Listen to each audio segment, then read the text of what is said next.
Welcome, everybody. Take your seats.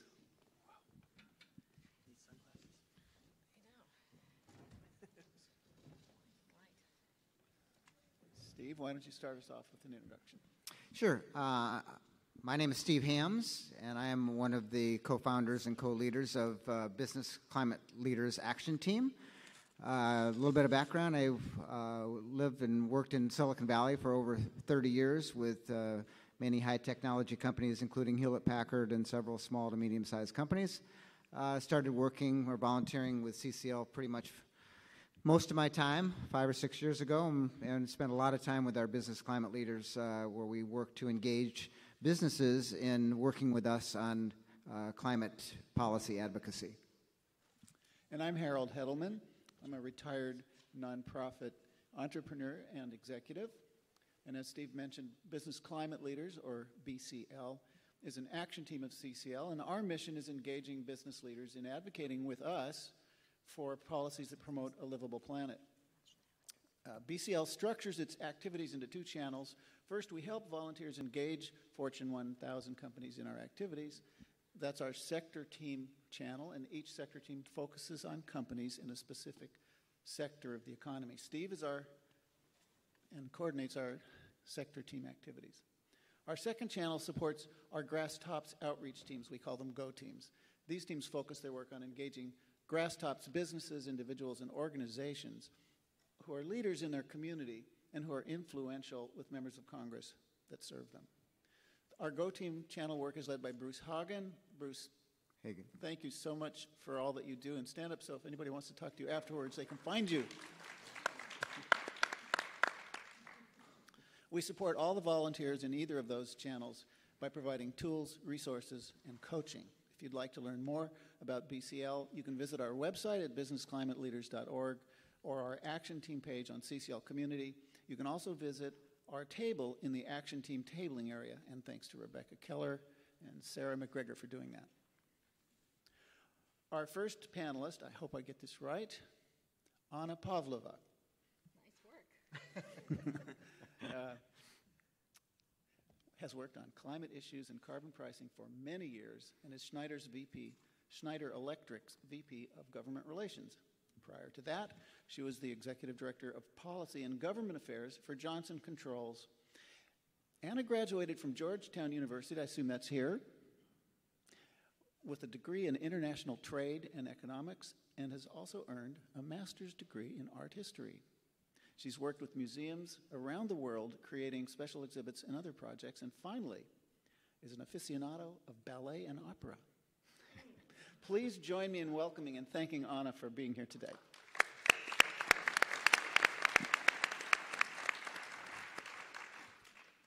Thank you, Harold. And I cannot see anybody as the lights are just blaring at me. So let me have. That's full. Thank you. Yes, that's better. Thank you.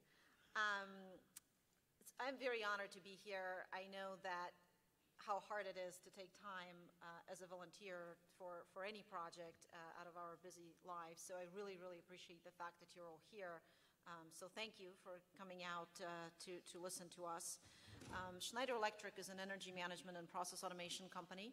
It's a global company. We have a pretty substantial presence in the United States, 21,000 employees. We manufacture power distribution, electrical equipment. We can be found in about 70% of world's buildings. You just may not know some of the products because you may not come up to your electrical panel too often or your building energy management system. We also work with a lot of industrial facilities, the electrical sector, and so on.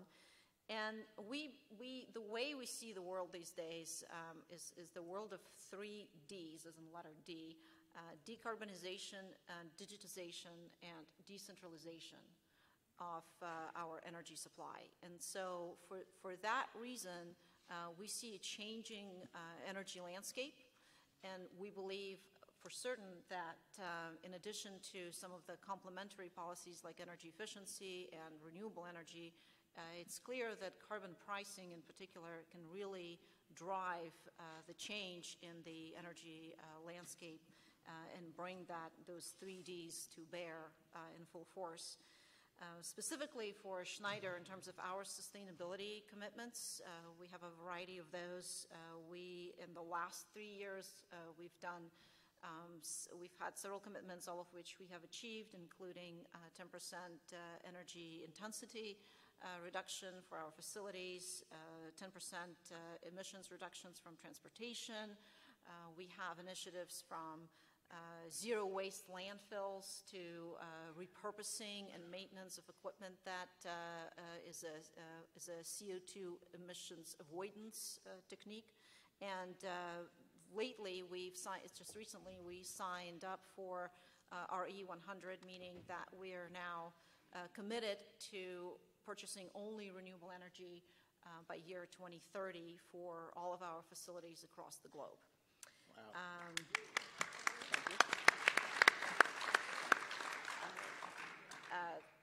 So one of the other things that we firmly believe on is the importance of carbon pricing on a global level. So every country should have some sort of a price on carbon.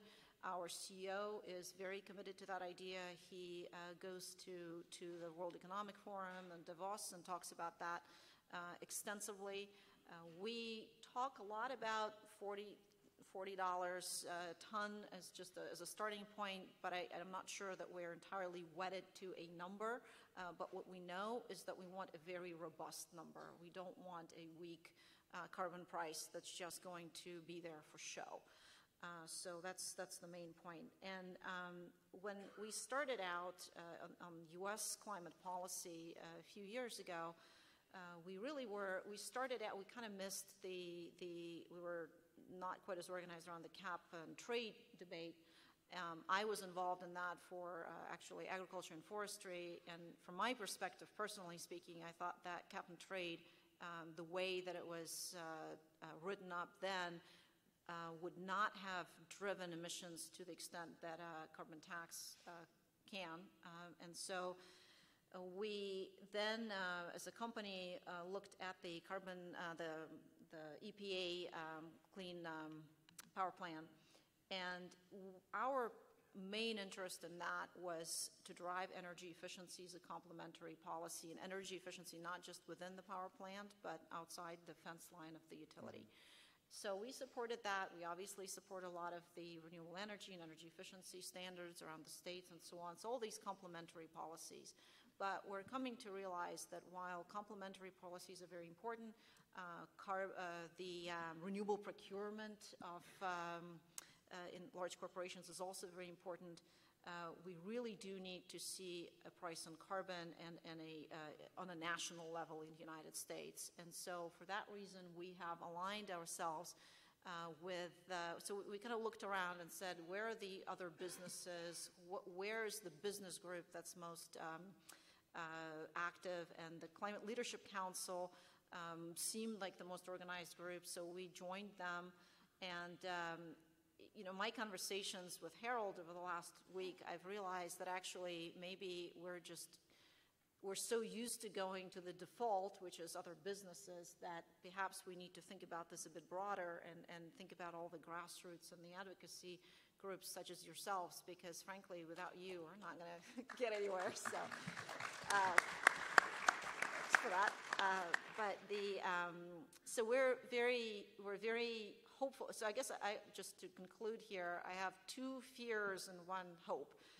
So my first fear is that as things ramp up in Congress over the carbon tax, that the business community splinters, and that there are some companies that will advocate for a very low price or kind of an agreement that really is nominal and is not going to change things, or escalations that are just not going to get us there.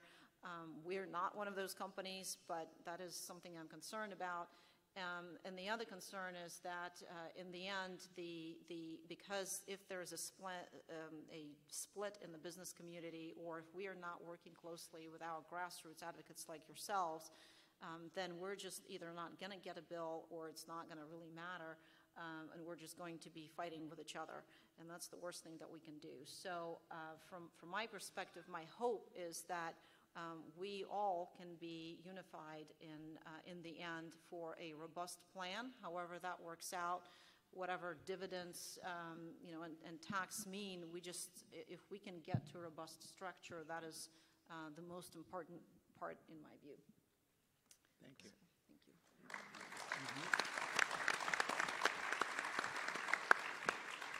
Thank you very much, Anna. Our second panelist is Joe Mendelson from Tesla.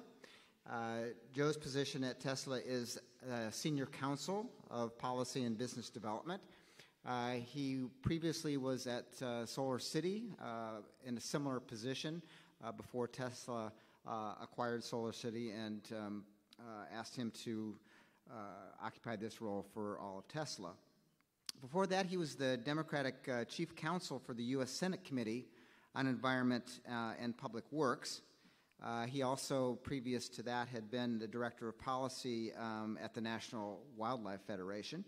And in his legal career, had a very major victory in representing, he was co-counsel throughout the case, the original case that successfully was prosecuted. It was the state of Massachusetts versus the EPA, which resulted in the first ruling that greenhouse gases, carbon dioxide, could be regulated.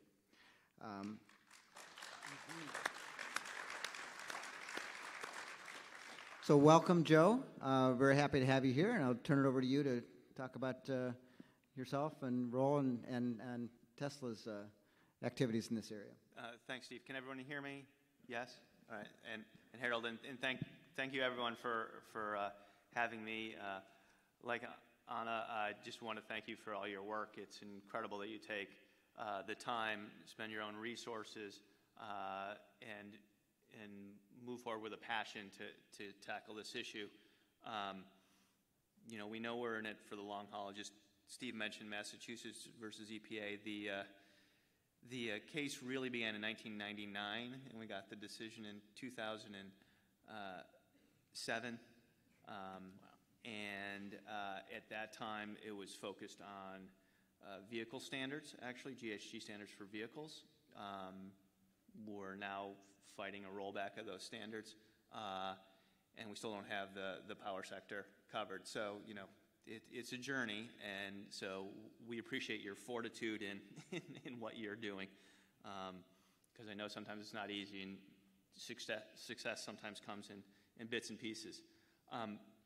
Real quickly on Tesla, along with you, we're a mission-driven company. Our mission is to accelerate the world's transformation to sustainable energy as quickly as possible, and embedded in that is clearly a sentiment and a feeling that I know is directed by our CEO, that climate change is an existential threat. We try to meet that challenge by building infinitely scalable, sustainable and renewable energy technologies. To that end, we actually manufacture all our products in the United States right now, electric vehicles in California, advanced batteries, and some parts of vehicles in Nevada at our Gigafactory 1, and solar products at our Gigafactory 2, which I'm proud to say is in my hometown of Buffalo, New York.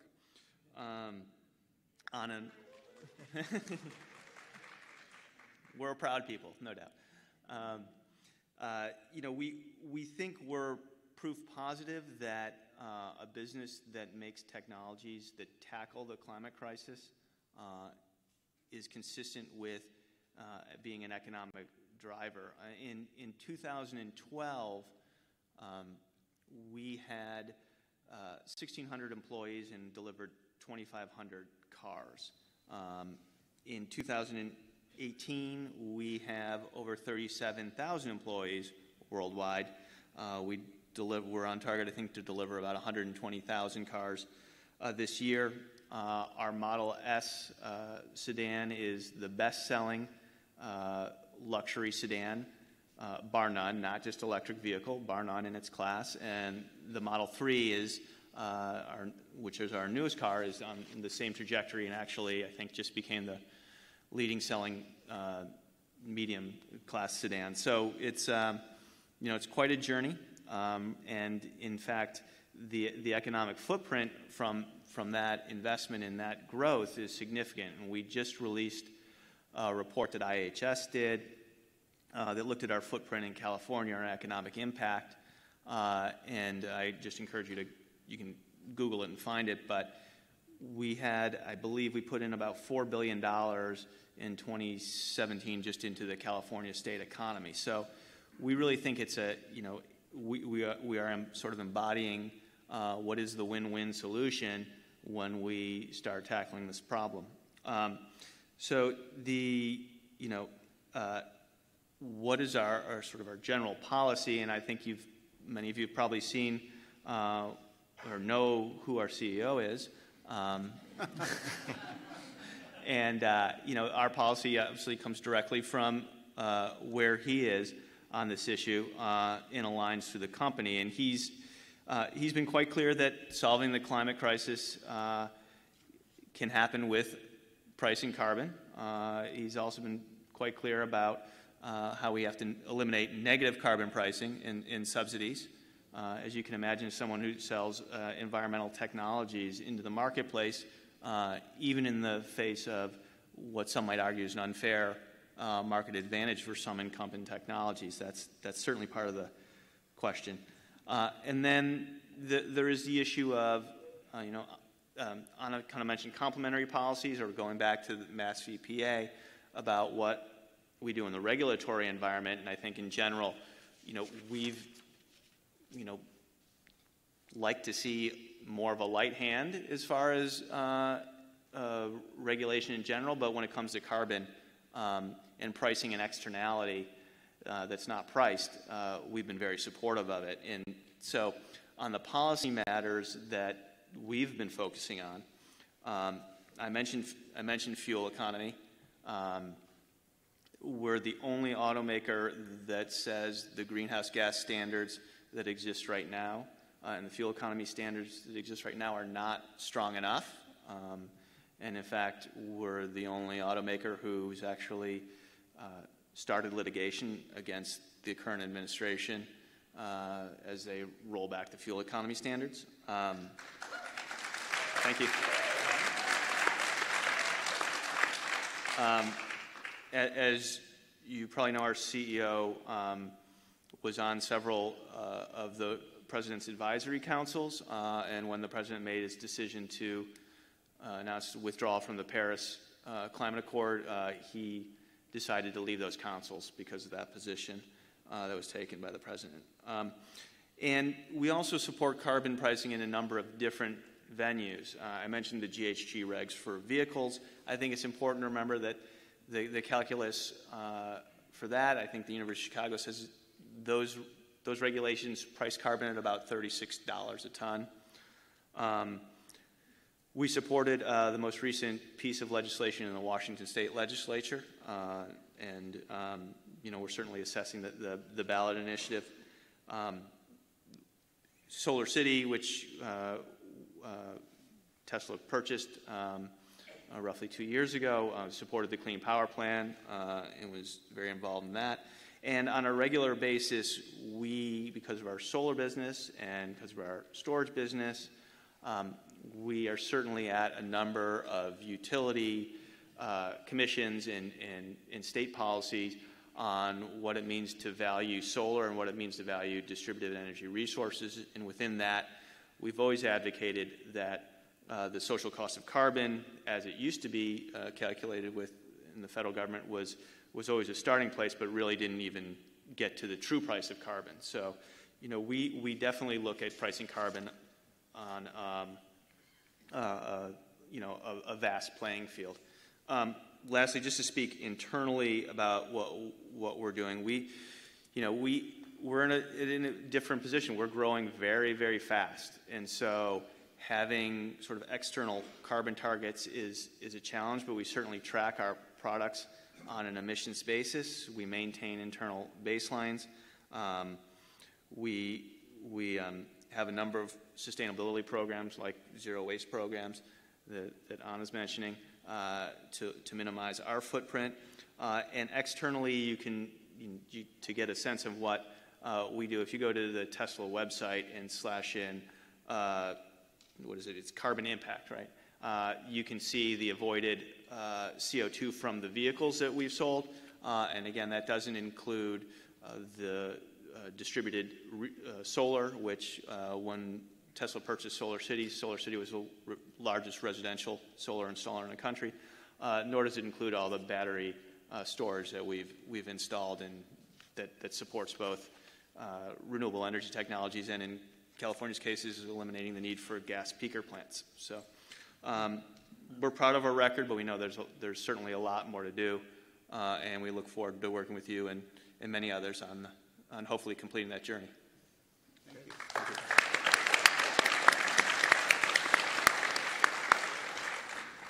Thank you, Joe.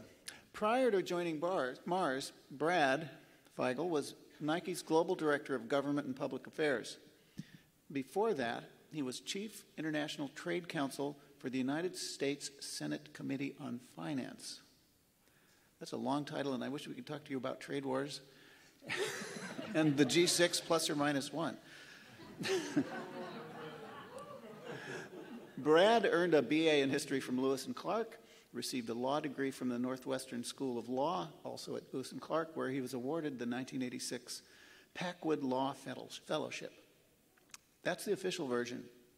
But here's what The Guardian said when Brad talked to a reporter there. Brad's official title is Vice President of Public Affairs at Mars, but he describes his job more simply, I'm a lobbyist. Brad is no ordinary lobbyist. He's one of the few corporate lobbyists in Washington who works on behalf of meaningful climate action. So, audience, all three of our panelists today are corporate climate lobbyists, and they really deserve a hand for that. That is terrific.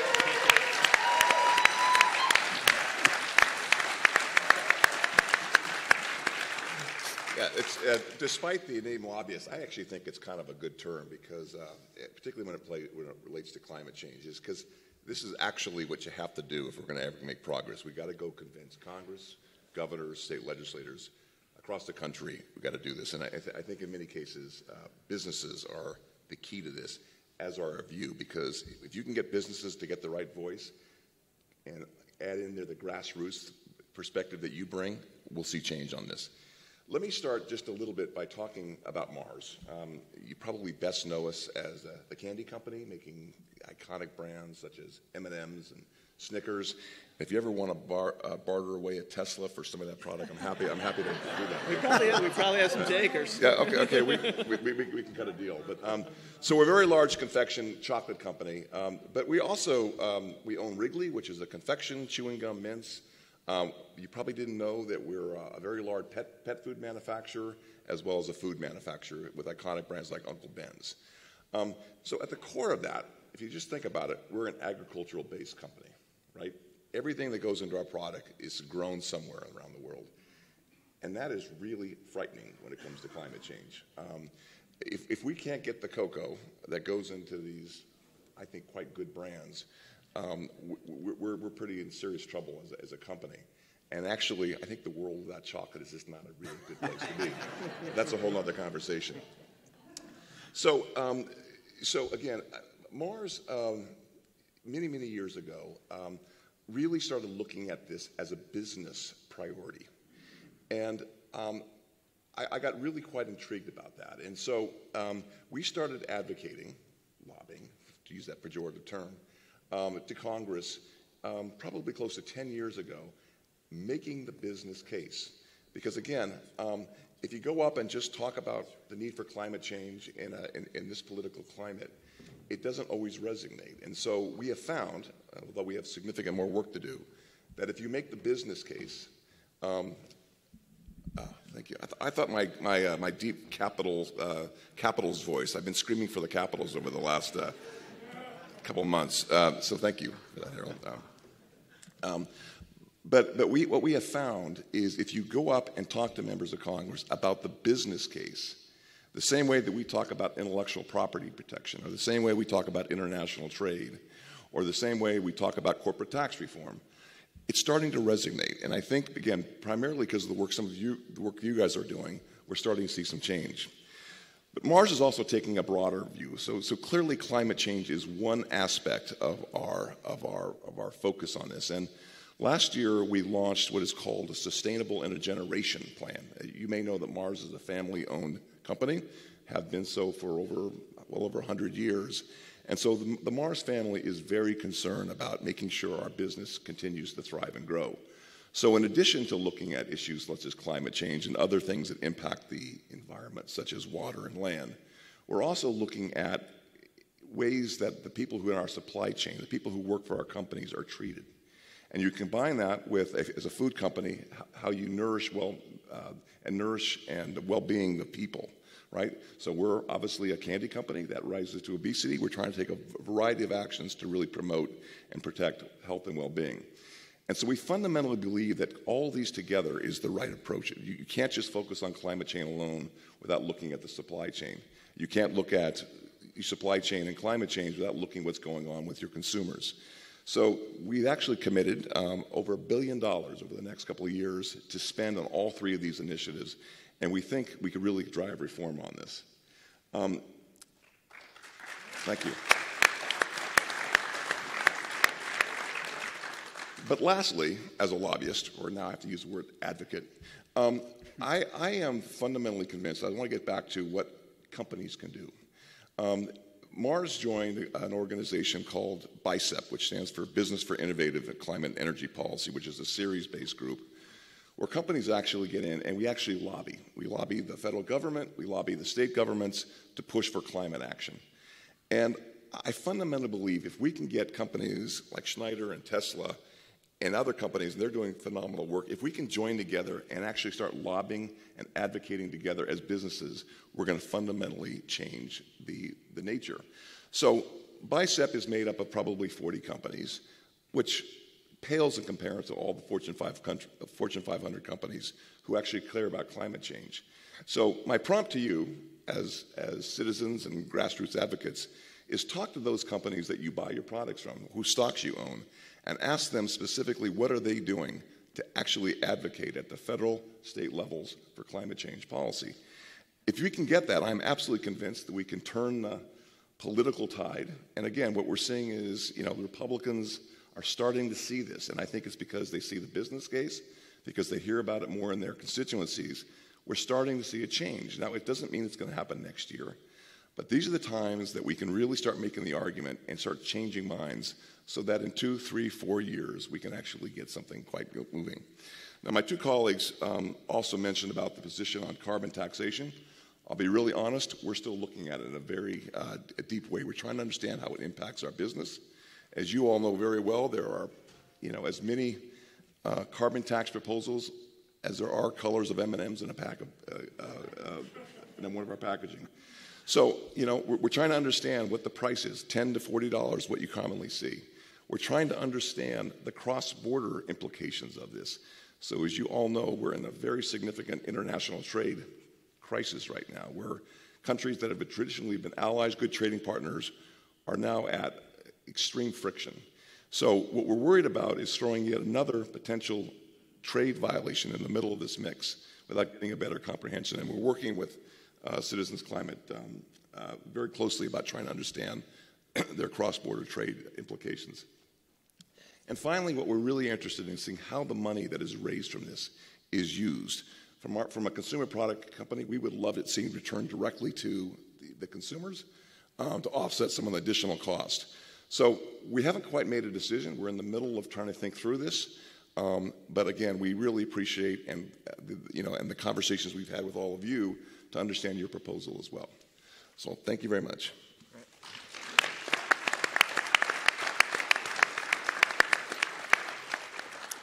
Thank you, Brad. And I'll come back to you for a minute. I know you've taken some time to compare the carbon tax proposals from Citizens Climate Lobby and the Climate Leadership's Council.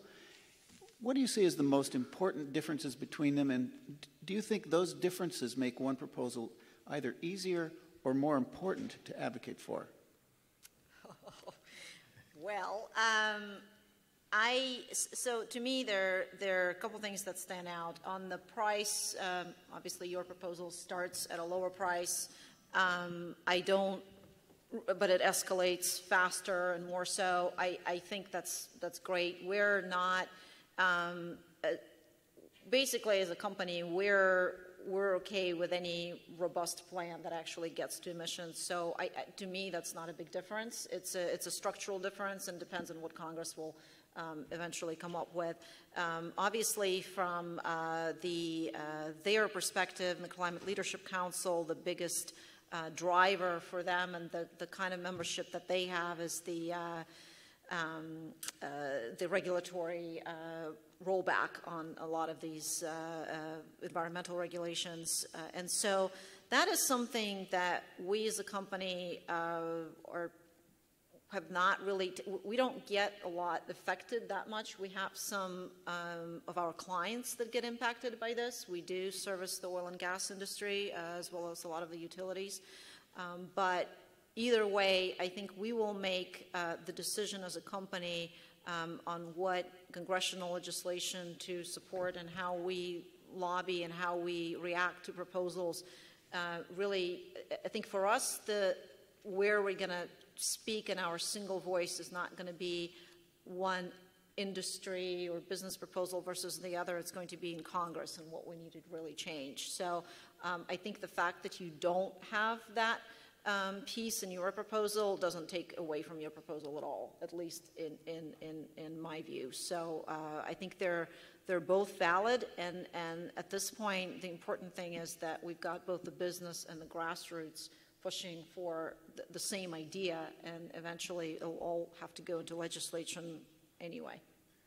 And just as a minor follow-up on that, one of the differences that I think is important to be aware of is the fact that our proposal tries to cover lots of greenhouse gases, and at least as it currently stands, CLC's proposal is really CO2. That's true. Yeah, and I think we actually have some commitments around phasing out of certain F gases and the Kigali, so we support the Kigali agreement, of course, as well. So from that perspective, yes, I understand that. I think that's great. Let's see if that retains it. The one thing I would just say, I actually forgot to mention, I wanted to mention on the dividend side, I think the one item that I'm concerned about is the small and medium enterprises and how their comfort level with carbon tax, with any carbon tax scheme. And in my mind, in addition to low-income consumers, we really need to think about how we attract small and medium enterprises that may feel threatened right now by a carbon tax. And to what extent, when we think about dividends, do we need to think about kind of helping not just low-income consumers, but maybe smaller businesses? And I don't know the answer. I just throw it out there because it is a valid concern on the business side, not just the low-income side. Right. Thank you. Thanks, Anna. Joe, this morning at one of our sessions, a term was brought up, or a concept was brought up about the false choice when thinking about a carbon price of the cost involved with carbon pricing versus the potential opportunities. And that often people will argue that it's going to cost too much if we implement carbon pricing. Whereas we tend to focus, and the other way to focus is on the opportunities involved in changing to or transitioning to a clean energy economy. So if you're talking with other business leaders, how would you articulate from your perspective, what are those opportunities that can emanate or can be enhanced with carbon pricing with respect to transitioning to a clean energy economy? Well, that's a lot of a question. I mean, obviously, we think we're a good case in showing that in some segments of a low carbon economy, what you can do by building compelling products. So we do think that there's obviously a real case to be made there. And for example, one thing we've seen on the electric vehicle front is we've become increasing travelers with some of the utilities as they sort of transition to what their business model looks like in a low carbon future, they can see a low-carbon future where they're also providing a lot of electricity to supply the electrification of the transportation the sector. So, it really depends on sort of finding all those different, I guess, marketplaces where things that, the technologies we're going to need. I think the other piece that I think, and I was talking with a colleague while we were having lunch, that we don't really account for the impacts that are happening now. And there is, I think, a strong business case to be made when it's talking, and Brad mentioned, their agricultural supply chain, but just even extreme events, how that can interrupt supply chain. And we've seen it with Sandy, boats couldn't get into New York for 3 days. Was discussing the Thai floods that hurt the hard drive market. We all know that there's a climate component to those that is already affecting business, let alone government expenditures. And I think we've done a sort of a poor job of accounting for that and talking about how this is already impacting the business community and a taxpayer. And if you put it in that frame, then a carbon tax or a carbon price that starts addressing a way to mitigate those expenditures becomes more attractive. So it's really is a false choice. It's not, it's a price, but yeah, you're actually, pricing away what is a, much more expensive future. Mm-hmm. Thank you. Back to you for a second, Brad. You mentioned the billion-dollar investment that Mars is making. I read a little article about that recently. The headline was, "How the World's Largest Chocolate Maker is Spending $1 billion to Fight Climate Change."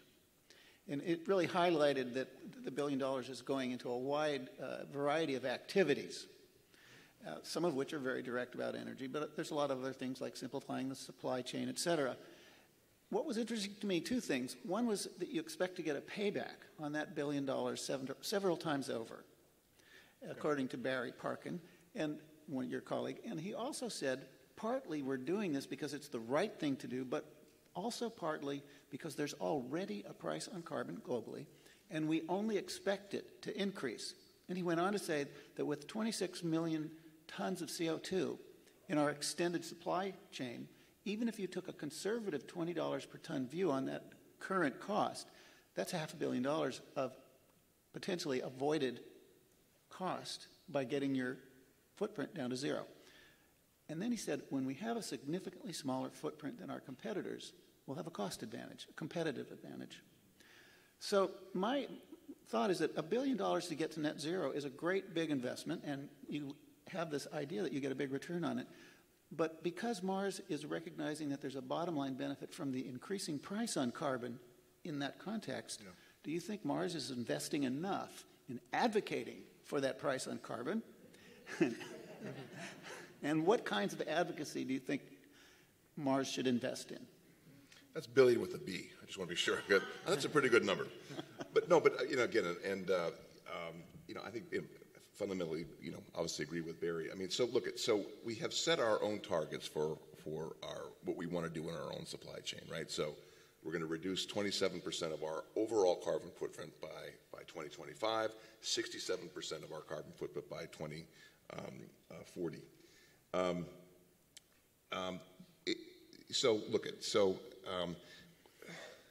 Absolutely. We would love to get a price on carbon because it helps us further justify the business case, right? But if you look at the agriculture and food supply, there's so many subsidies that are involved. It is very, very difficult to actually get the true cost. And so what we're going to be focusing on is really, let's focus on what we can be doing in our own supply chain, in our own system, and focus on that, and then be driving it a much comprehensive conversation over that. Barry's quote also mentioned, the cost benefit. So we are now investing in renewable energy. So very happy to say that all of our operations in the United States are now fueled by renewable energy. We've now done that in the United Kingdom. We've done that in many European countries as well, Mexico, and now last year, Australia as well.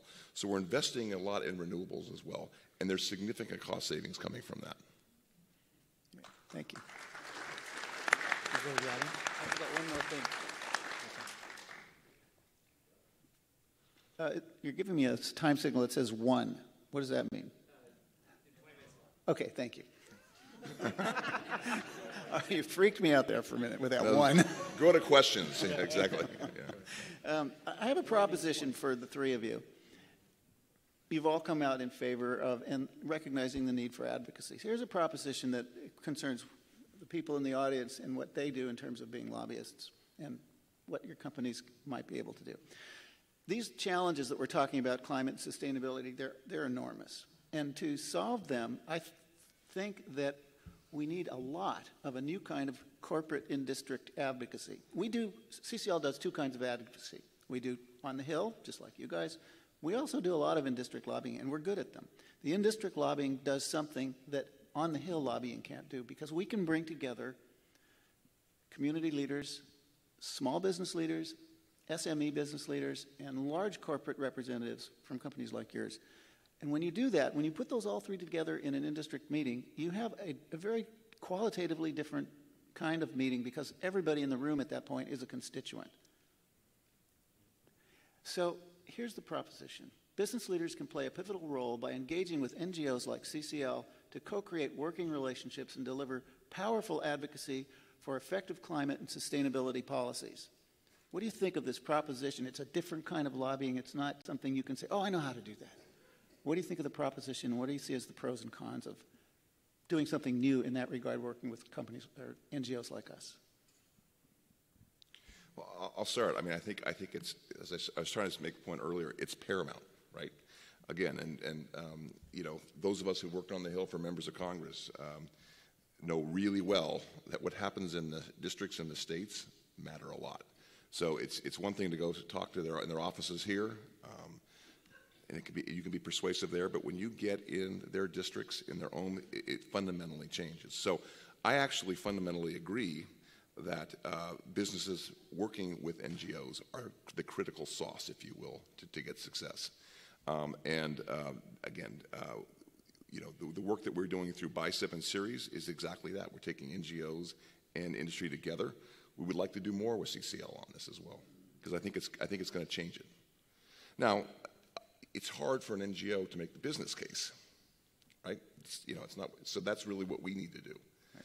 But again, if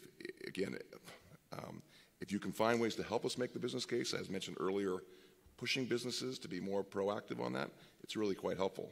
Mm-hmm.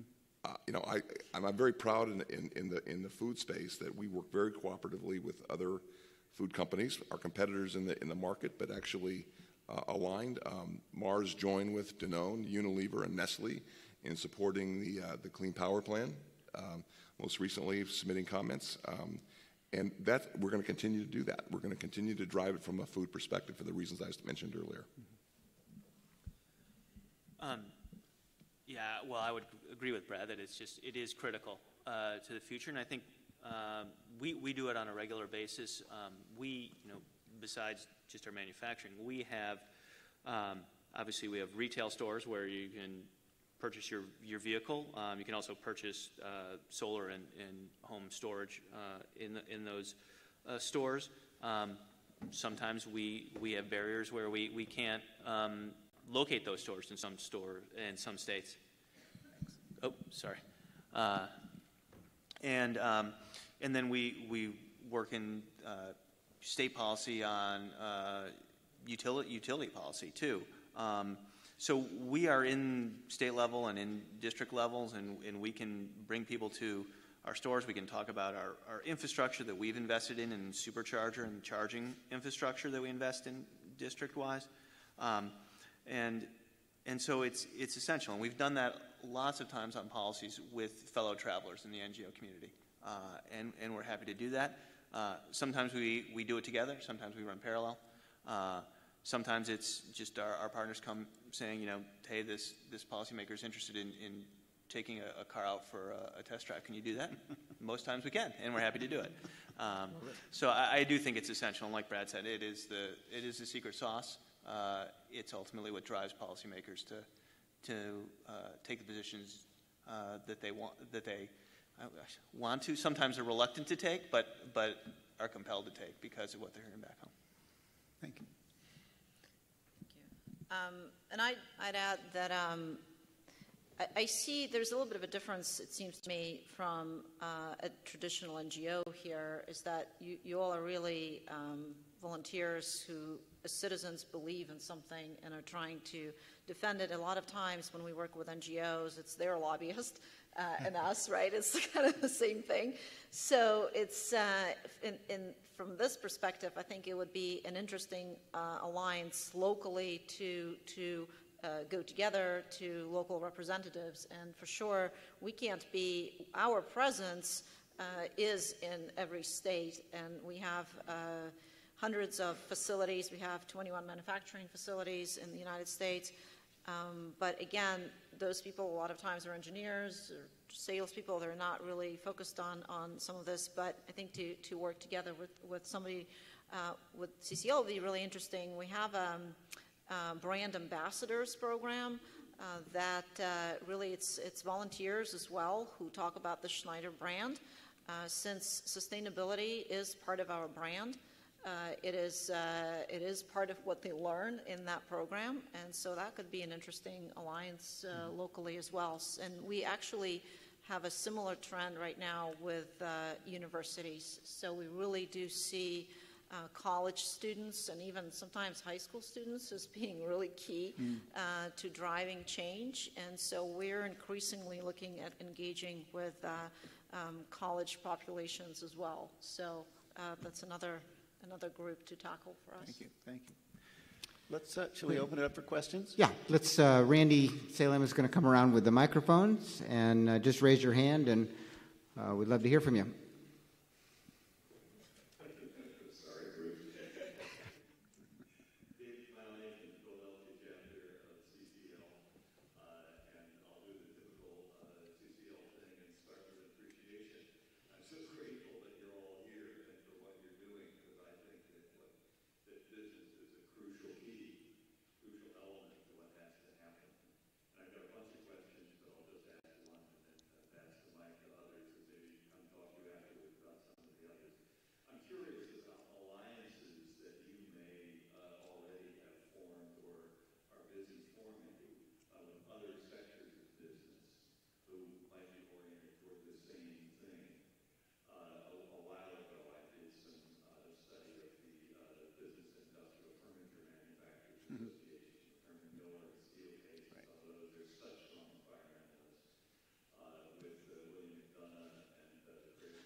Interface. Yeah, interface, yeah. So I'm just curious as to what sort of alliances you may have with them and whether they're getting engaged in climate activism with you. We are definitely working actively with Steelcase and with the Business and Industrial Furniture Manufacturers Association, and love to find out more about the study that you are talking about. So come up afterwards. Thanks. So I think the question to our panelists would be, what kind of alliances are you engaging in with other peers or cross industries on this issue? Somebody want to take that? Well, I'll mention two examples for us. One, as I mentioned, we have a pretty robust solar business, and we're members of the Solar Energy Industry Association. So, and in fact, one of my colleagues sits on the board. So, there's obviously a lot of interest in carbon pricing, regulation of carbon on the solar side, and we work, hand in hand with the thousands, I believe it's thousands of members of SEIA. I also on the fuel economy side, I mentioned that there's an increasing relationship with utilities. Two things. When I mentioned we started litigation against the administration and its rollbacks on GHG standards, we did that as part of a coalition called NCAT, which includes a number of utilities, including the major IOUs in California and Exelon's group. So you've got Pacific Gas and Electric, Southern California Edison, Portland Electric General Light, the Exelon group of utilities. So there's an alliance there, and it's around fuel economy standards, but at its heart is the standards that is propelling to take carbon out of the vehicle sector. And so, we try to work with a number of entities where we're aligned, and I'm sure there's going to be more examples, and frankly there are that just are out there for us in the state segments too. So I'll add one to what Joe just mentioned. Our BCL team has pulled together, along with the Silicon Valley Leadership Group in Silicon Valley, a group of 14 major high-tech companies to consider the possibility of collective advocacy for carbon pricing, and Tesla's been part of both of those meetings, and as well as a follow-up working group. So I really wanted to thank you for that. So. Take another question. Another question. If you are interested in directing your question towards one of the panelists, you can make that clear, or you can make it open to any of them. I'd also like to thank you all, and Joseph, I'd like to talk to you about CA and utilities, because one of my other apps with business climate leaders is to try to get them engaged both at the organization level and their members, because I think leadership role. My name is Bruce Hagan, president of California. I heard something earlier, and this is really to any of you, but this idea, maybe you all have internal carbon taxes that you're using to try to mitigate against the risk of a future real carbon tax. I understand there's over 1,000 companies that have that mechanism. I'm concerned that for all of the others that don't have it, that they might see you've got a competitive advantage having prepared for this for your years of having the internal price on carbon, and that they may fall into the, when this comes down to votes, they may fall into the category of organizations that will support a carbon fee nominally, but might be looking for something that's too modest to do the job. I don't know if that's a real concern, or if it is there anything we could be doing now to make sure these other companies feel like they are at the table rather than on the menu when it comes to structuring this legislation?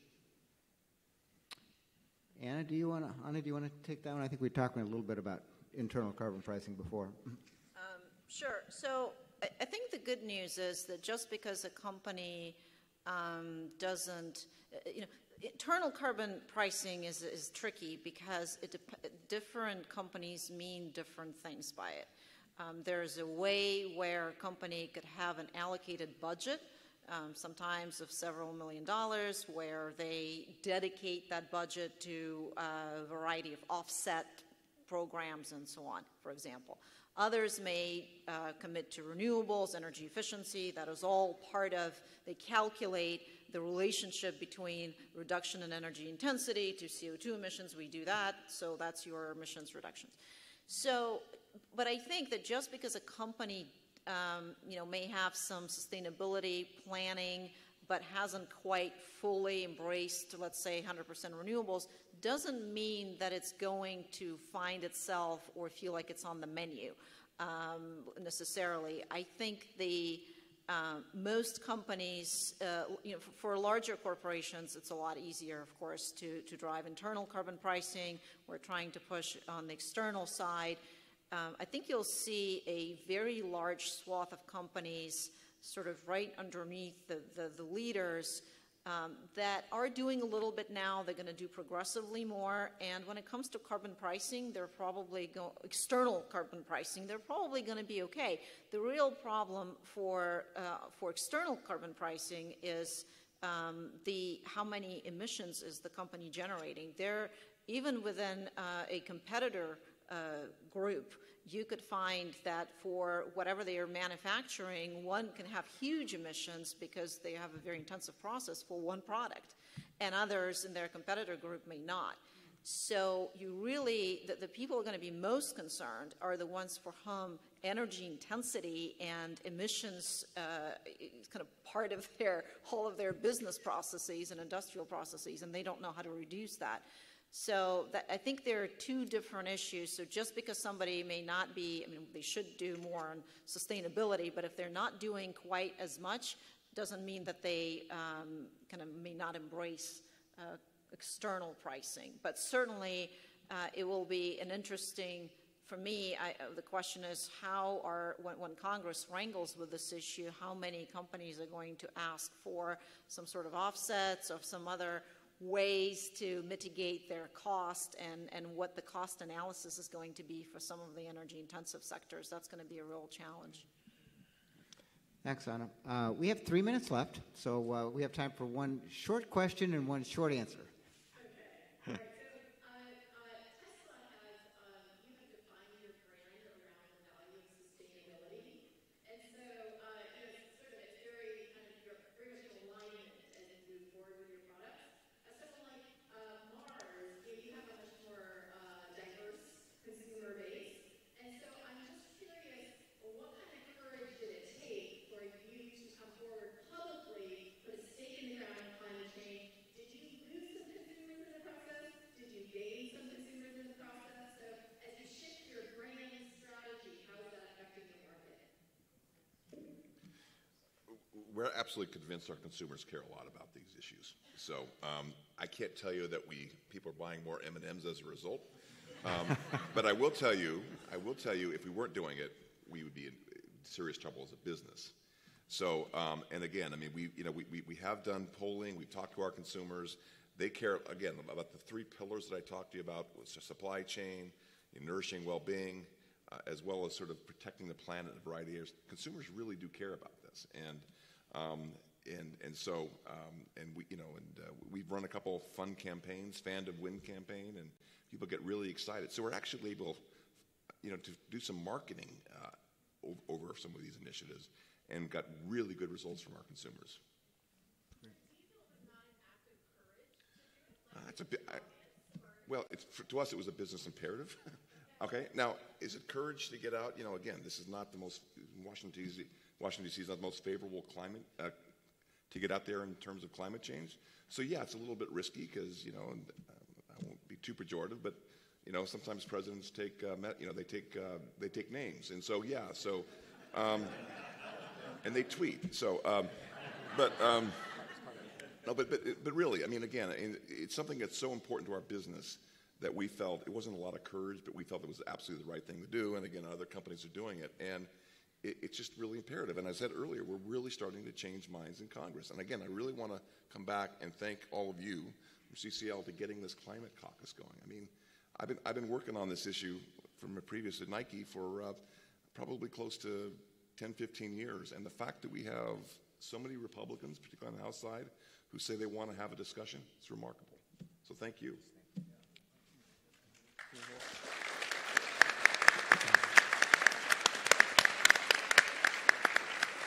Well, we'd like to thank all of our panelists for coming today, for all of your great remarks and all the great work that you're doing within your companies. I would also like to say that I think this represents why we feel so rewarded by working in our Business Climate Leaders Action Team, and we would invite you to join us because we think that this can make a tremendous difference in terms of what we're trying to accomplish. So thank you, and give us our panelists a big hand.